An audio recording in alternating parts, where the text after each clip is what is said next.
Assalamu alaikum everyone. I hope you all are doing well. I'm also doing well. Today I would like to talk about something different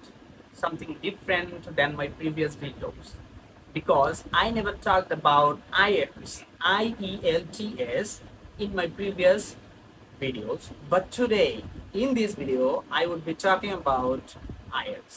Why IELTS? একটু বলে নিই আইএলসটা কি IELTS stands for international English language testing system তো আন্তর্জাতিকভাবে আপনার ইংরেজির proficiency test করা হয় এখানে আপনার নলেজ কিংবা আপনার অন্য কিছু নয় আপনার ল্যাঙ্গুয়েজ প্রফিসিয়েন্সি কেমন আছে সেই জিনিসটা টেস্ট করা হয়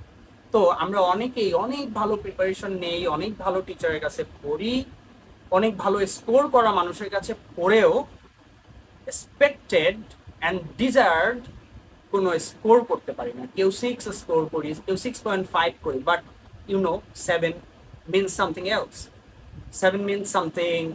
হিউজ তো 7 একটা ফ্যাক্টর আইএলটিএস এর ক্ষেত্রে তো এটা কেন করতে পারি না আমি 2-3টা কারণ বলি বিস্তারিত ভিডিও আমি সামনে নিয়ে আসবো যদি এখানে ভালো সাড়া পাই ইনশাআল্লাহ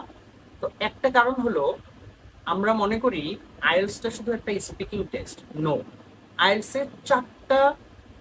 সেকশন আছে আপনার তারা রিডিংটা টেস্ট করে কম্প্রিহেনশন এবিলিটি আপনি কতটা কম্প্রিহেন্ড করতে পারেন আপনার তারা লিসেনিং ক্যাপাসিটি চেক করে আপনি শুনে কতটা বুঝতে পারেন রেসপন্ড করতে পারেন তারা আপনার রাইটিং টেস্ট করে আপনি কতটা ভালো লিখতে পারেন কতটা ভালো নিজে থেকে উৎপন্ন করতে পারেন শব্দ প্রডিউস করতে পারেন বাক্য তৈরি করতে পারেন and the fourth one is তারা আপনার কাছ থেকে শুনতে চায় ভাষাটাকে আপনি ভাষার মতো করে ব্যবহার করতে পারেন কিনা তো অনেকে খুব ভালো ইংরেজি বলতে পারে বিধায় মনে করে আইএলটিএস তো আমার জন্য পানির মতো সহজ নো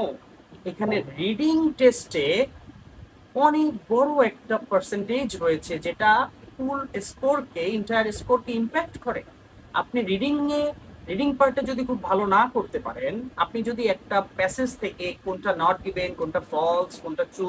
না বের করতে পারেন আপনি ভালো স্কোর করবেন না ultimately it will lead to nothing but 6.0